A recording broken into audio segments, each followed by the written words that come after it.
actually don't need anything over there. Okay. What's going on here? No viewers. Imagine that. Alright, so where's the link? How do I get the link? Stream URL? No, that's for OBS. Nice. I think is it this one? Share? Yeah, here it is. Video link. Copy Yeah, that and that's send the it to one, me. yeah. There you go.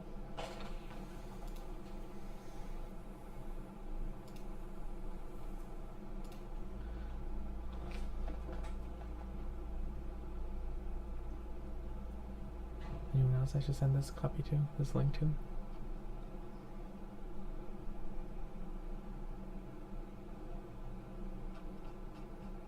Oh, we'll see who joins.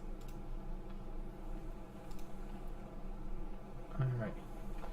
Well, let me see on my phone if it's working. That's what I was just gonna do.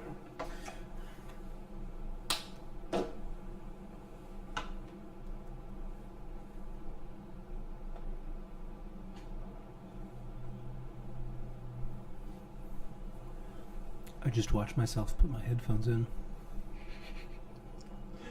Cool. Alright, well, this is one viewer. I don't know if that's me or you. Do we have audio? Alright, well, this is one viewer. Yeah, we do have audio. Or you. Do we have audio? This is one viewer. Yeah, we do have audio. Or you. Oh, you know what? I'm getting the We should get phone headphones. audio. What? Huh? We should get headphones?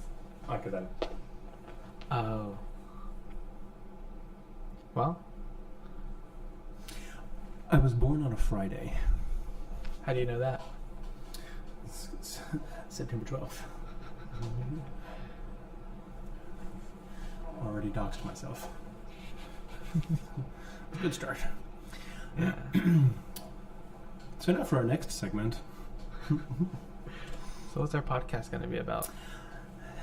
I don't know. I think part of the idea is sort of a general, like, what's been on your mind lately, kind of like what's... there's a podcast called Wonderful by some people who do podcasts, where they sort of take turns bringing sort of like, kind of like a show and tell, basically like a show and tell. I'm thinking some kind of a show and tell mixed with, like, are we doing this for the local audience, like I think so, like an yeah. English learning kind of a thing? So then, just sort of normal conversation, and then whenever there's like we could talk about that, like, let's explain this language thing. So one of the things that I realized was sort of interesting about, I was teaching a student the other day, and we're going through the elements on the period. I have the periodic table laid out on the back of his textbook. It's in Chinese, and we're trying to get him. I'm trying to get him to guess what the elements are called in English. And some of the basic ones he knew: carbon, nitrogen, oxygen, whatever. But once you got up to higher ones, he didn't know what they were called in English. He was reading them in Chinese. So what's the one AR? Arkan?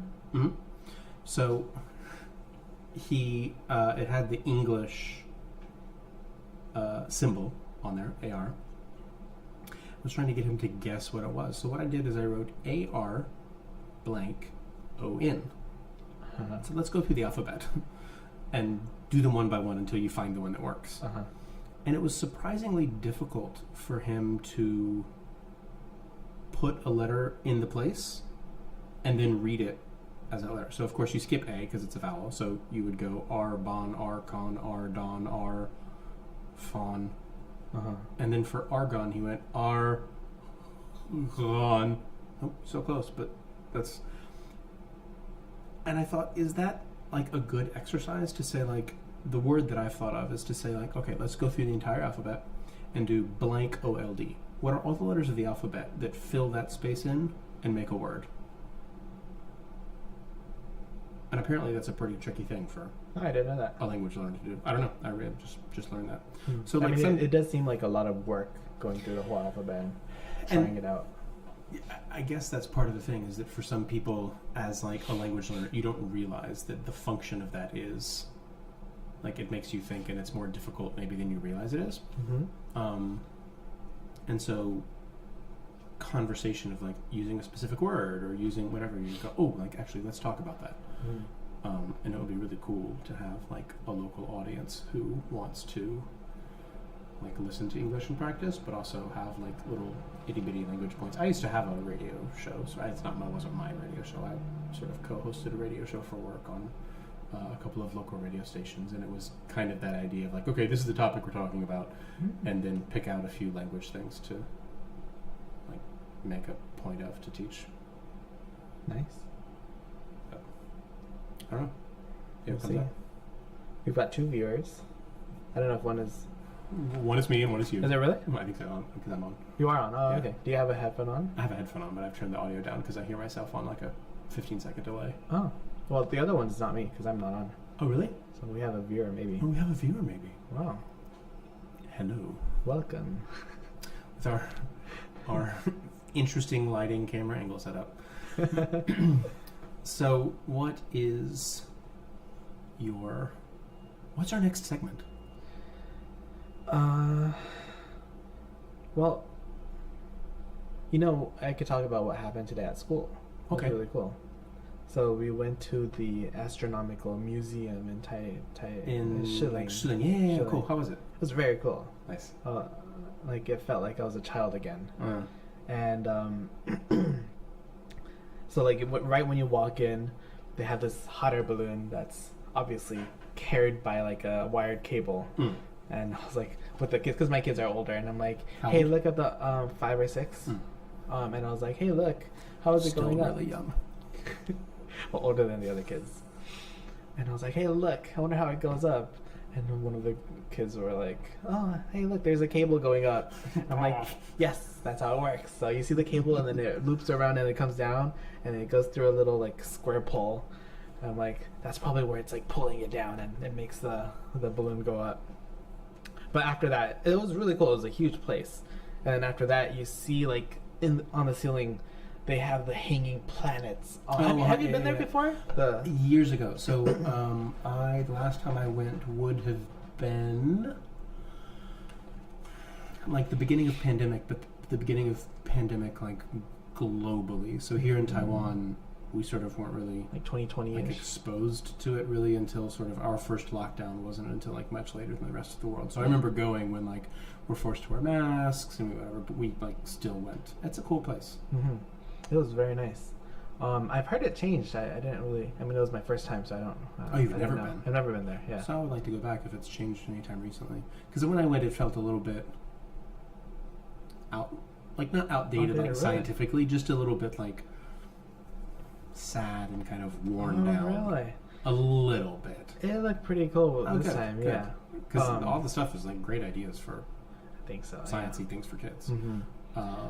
They had the new updated the black hole. The image. The image of the black hole was Pluto on the ceiling. Pluto was not. We looked for Pluto. We looked for it. Good. And we could not find it. That's a tricky thing. It is part of the solar system, but it's not a planet. Yeah, but it was really cool. They had the reflective telescopes and the refractive telescopes, and that I really like because I would be hard pressed to tell you the difference between those actually. So I had both of them with before. Mirrors or lenses. Yeah, so reflective telescopes are really cool because they use mirrors to reflect light, hence the name reflective telescope. But the way it works, the opening to the telescope is open. So, I mean, like, dust can get in, so you do have to, like, wipe the mirrors once in a while. But light comes in, it hits the first mirror, which is on the bottom of the telescope, and it's a big, like, I don't know what the name is. Concave. There's a special name for it when you have, like, what is it, when you have 2 dots and you draw, like, circles from each one? Parabolic, yeah, it's a parabolic mirror, I think. And then the light comes back, reflects to a secondary mirror, which reflects it into your eyepiece. So then you look through the eyepiece to look at the image. And then there's the refractive telescope, which uses pieces of glass. Only lenses. Only lenses to bend the light. And so there are advantages and, of course, disadvantages to both. And I feel like I'm a sciencey, spacey person, but I couldn't tell you what the advantages of a refractive telescope are, because I feel like all the advanced telescopes now are reflective. yes, and there's a reason why. Because, well, why would people use a reflective telescope over a refractive one? Well, so Hubble is a reflective everything. telescope. I think anything in space is reflective. And the idea behind it is that you can make the mirror enormous, yes, and you're gathering more light and then focusing it. Yep. Even, in fact, radio telescopes sort of do. We have an astronomer friend. Radio telescopes can do the same thing. If you have radio telescopes that are on opposite sides of the Earth, because you're gathering from those two separate points, you essentially have a lens or a gatherer. If the size of the Earth. The size of the Earth. Yeah. If you can correctly account for it, and we can. I mean, that's like the event horizon, isn't it? Relativistic, the Event Horizon Telescope, and the ones that are now doing detection of gravitational waves. You have a lens or a detector the size of the Earth. If you have to account for relativistic effects for the time dilation and stuff, but you can get whole entire Earth-sized collectors, and I think that's you can't do that then with a refractive. It has to be only as big as the lens and that curve of the lens and the whatever. And it gets expensive to grind down the glass to a perfect shape. But refractive telescopes are a lot... Did you hear about the lens maker who backed into his grinder? No. He made a spectacle of himself. Good one. But refractive telescopes are a lot clearer than reflective telescopes. Because they're not bouncing as much? They're not bouncing. To get like a reflective telescope like in focus is fairly difficult. And then you have the imperfections of the mirror like warping. And when you have such a big mirror, like the light doesn't exactly hit the mirror at the same spot. Like if it's just a little bit off, it gets the margin is incredibly low. Yeah. So it gets blurry very, very quickly. But refractive telescopes, I mean, of course they're going to be more expensive because you're paying someone to get like this piece of glass, like very perfectly, polished. Yeah. But it's a very clear image.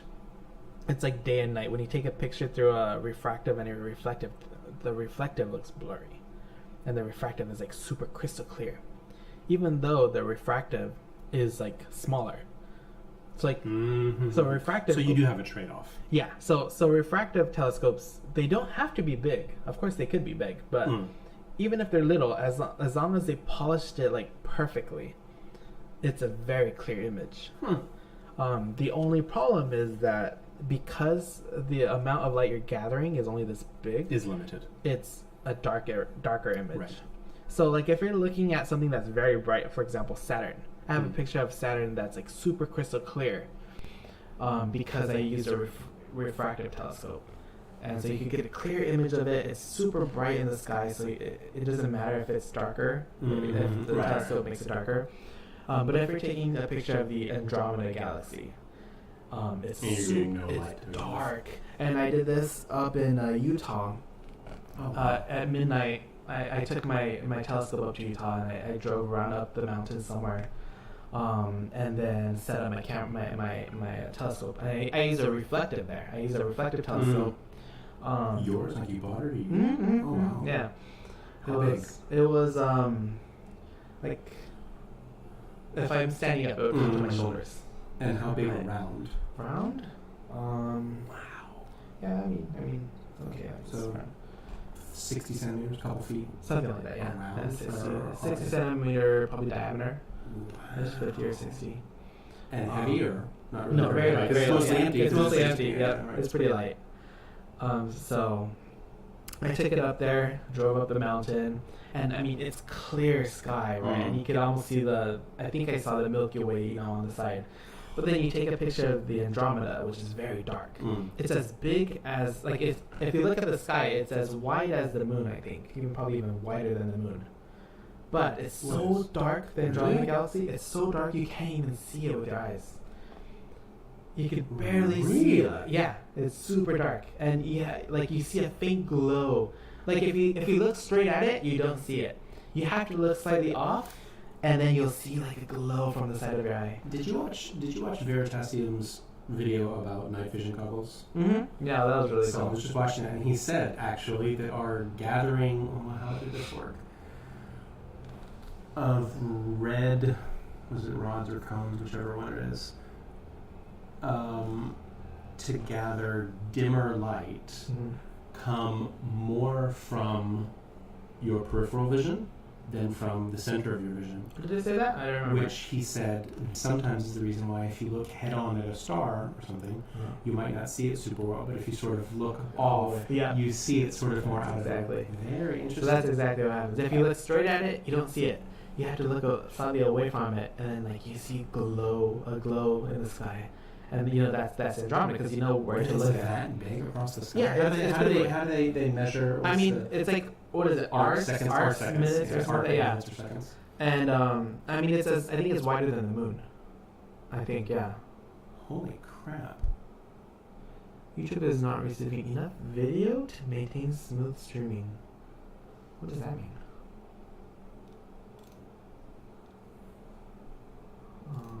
Technical errors.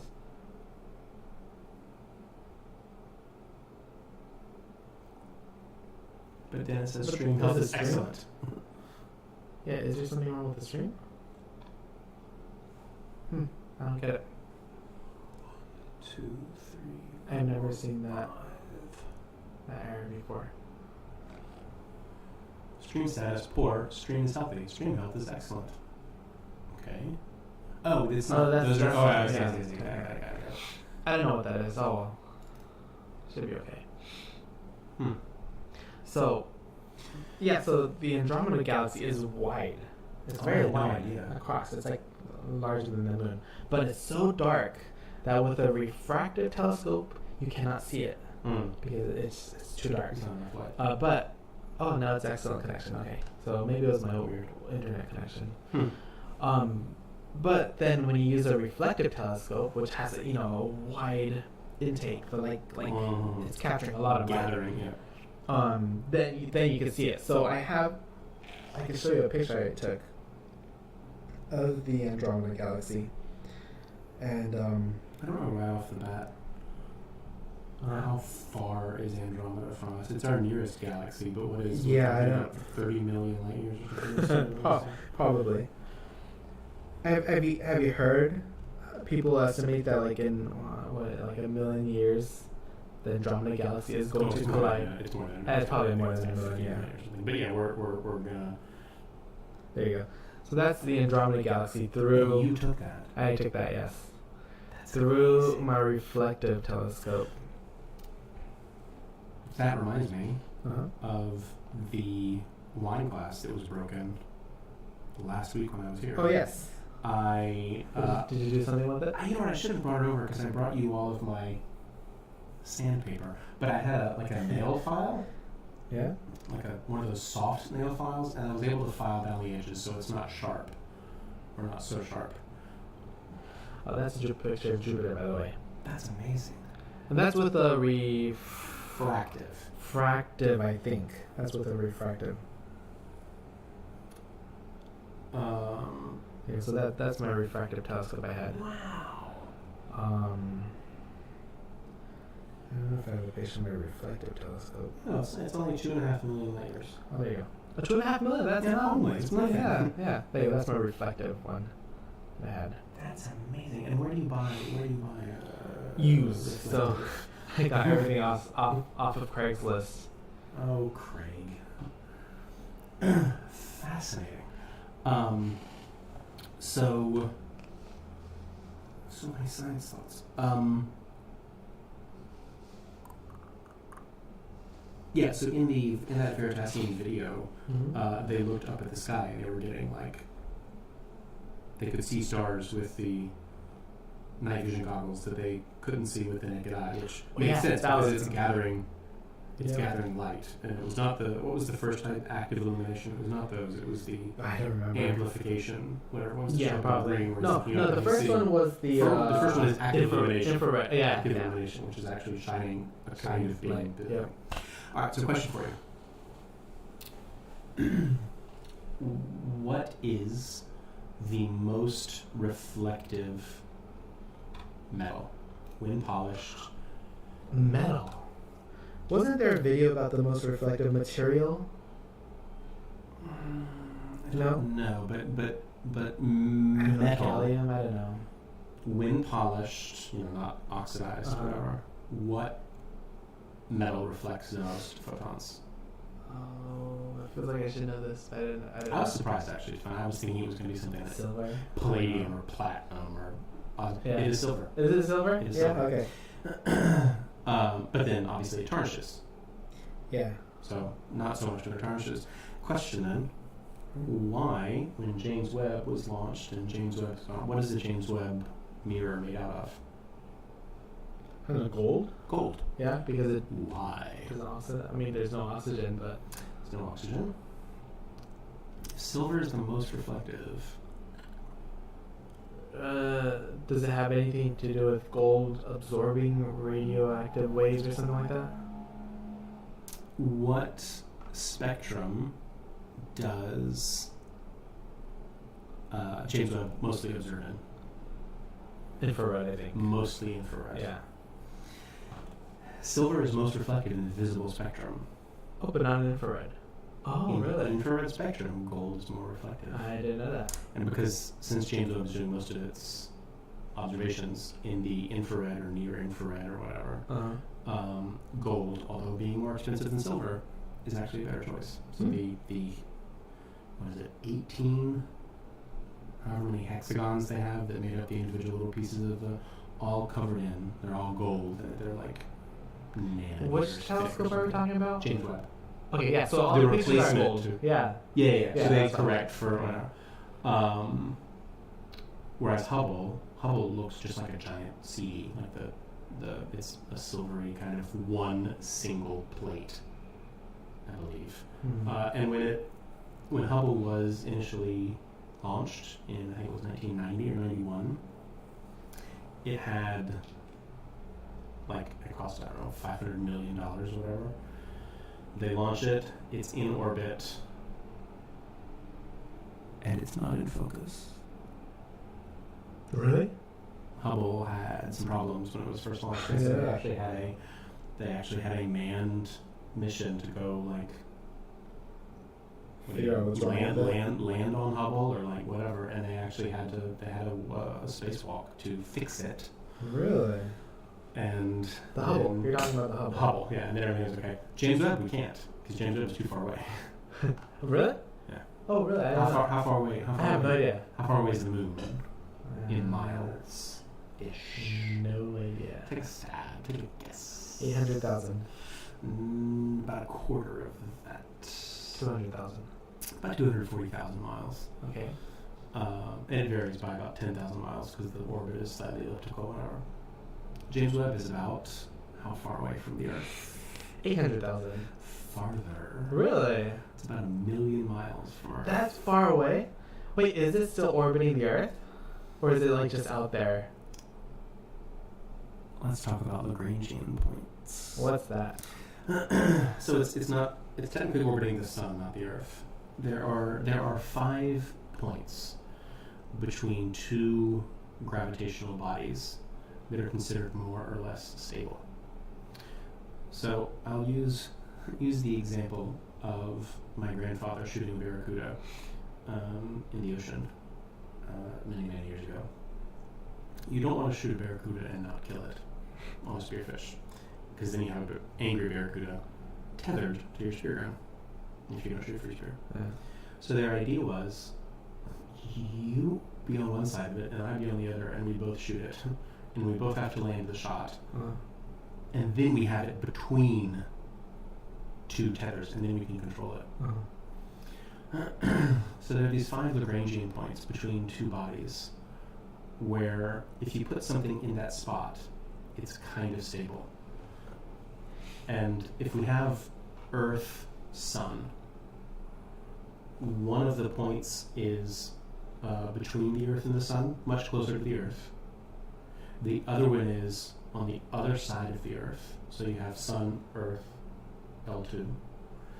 Then L3 is the other side, so opposite Earth with the Sun in the middle, and then either side of the Earth. So L1 is between Earth and the Sun. L2 is the opposite side of the Earth, and that's where James Webb is. So James Webb is not even really orbiting the Earth. It's hiding at a stable spot at what's called L2, which is about 1 million miles away from Earth, sort of in Earth's shadow. Why is that important? No, it blocks off all the sun rays. Or Infrared. It has to stay very, very cold, which is why James Webb has that giant shield. Most of the body, those 3 sheets of whatever, like mylar, whatever the thing is. So it's oriented in such a way that that shield is facing Earth, and Earth is blocking, almost all of the sun's, because it's observing in infrared. And if it gets hot, as in like above single-digit Kelvin, like hot, it's not going to be able to observe.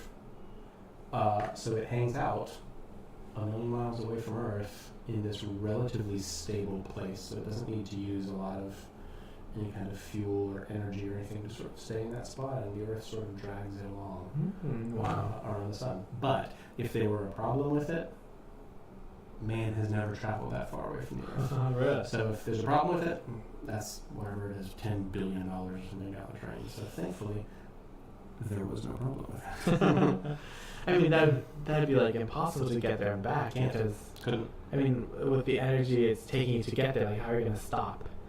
And then like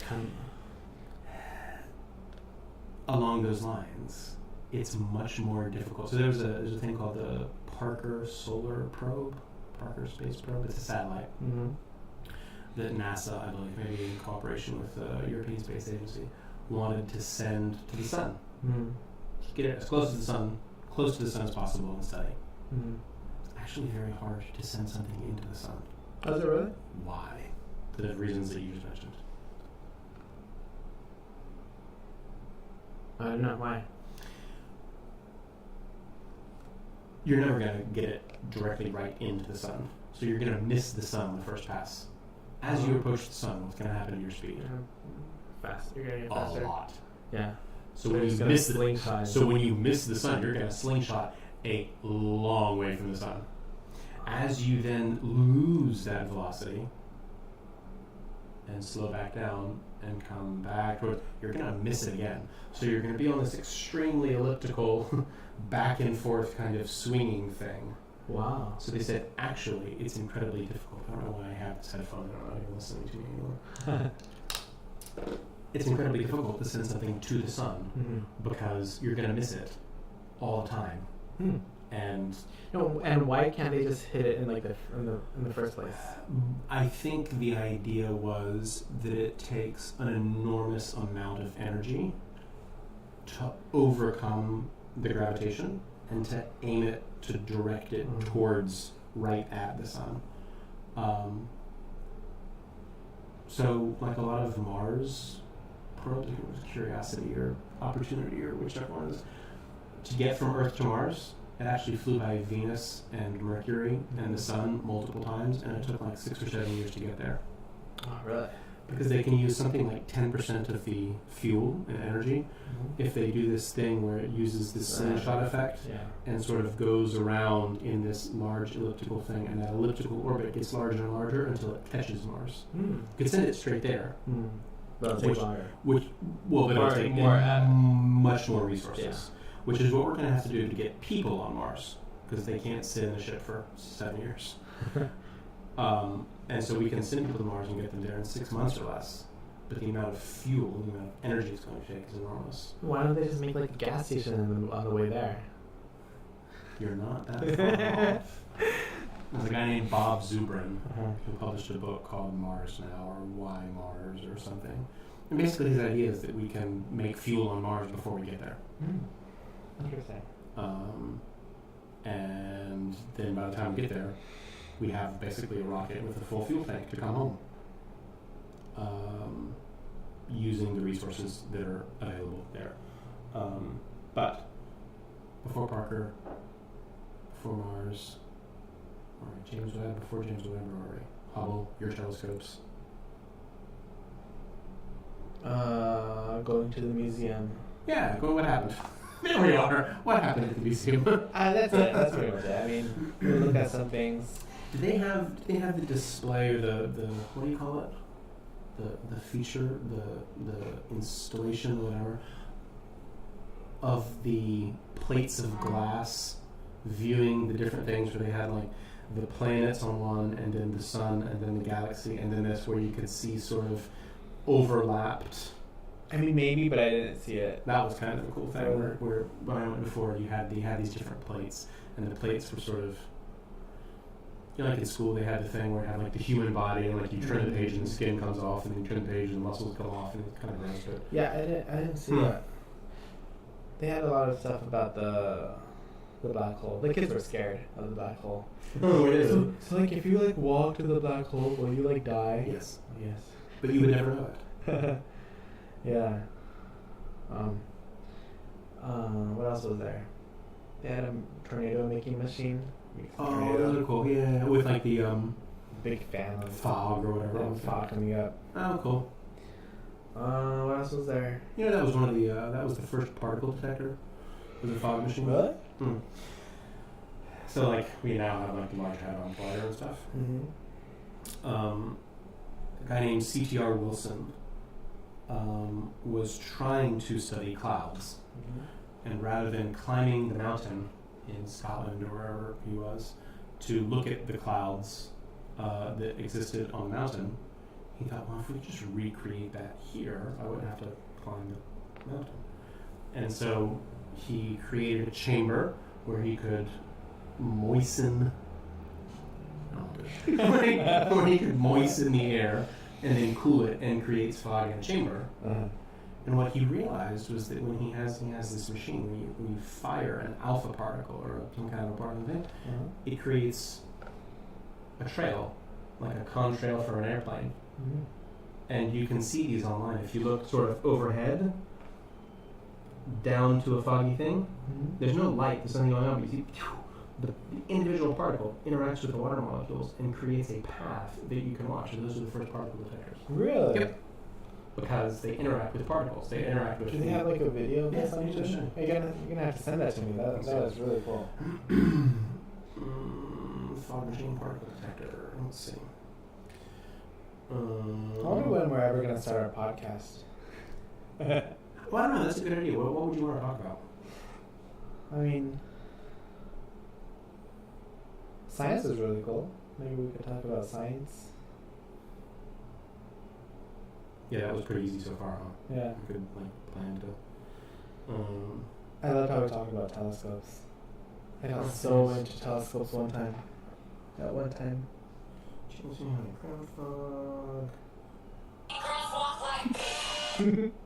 Ads. Copyright. In 1927. Yeah, 1927. Let's see.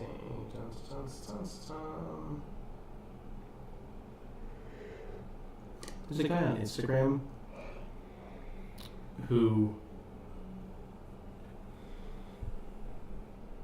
those little squiggly lines Really? are particles moving through the gas that leave a trail behind. No way. That is so cool. Yeah. And so you can, like, a lot of like science museums will have them where they it's sealed and they cool the air and they have something that poops out little photons or helium atoms or whatever else, and you can shoot them across and you see these little tails that it leaves. Those are particles. And That's really cool. how big, yeah. one of the earliest particle detectors. LHC is a little more advanced, I think. Just not a little. A little bit. A little bit. But yeah, that's like at a time when people sort of didn't really believe in like atoms or electrons, thought that like subatomic particles weren't really real.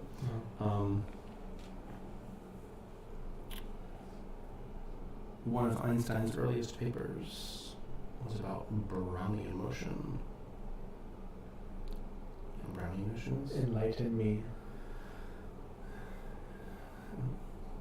With so, if you take some powder, Robert Brown used pollen, but if you had some kind of a powder that didn't dissolve in water, and you put it on the surface of a jar of water, on the surface of a water in a jar, close the jar. The jar has no breeze, there's no fan, there's no movement, whatever. Those particles of pollen or dust or whatever floating on the surface of the water will never stop moving. Why? Particles? Because the molecules doing things that molecules do actually affect the surface of the water, and it will enlighten me.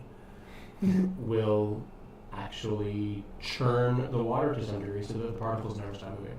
Right, that's cool. And one of Einstein's earliest papers in like 1905 or 3 or whatever was about how Brownian motion proves the existence of subatomic particles, which strangely is a thing that some people didn't believe in at the time. Wow. That's it. You can try that at home, kids. Yeah. That's so cool. Yeah. He was a pretty good guy, huh? Alright. Well, I'm getting hungry. Me too. For our next segment, supper. What's on the menu? What is on the menu? I'm gonna dry some mushrooms. They'll be ready in Dry? They'll be in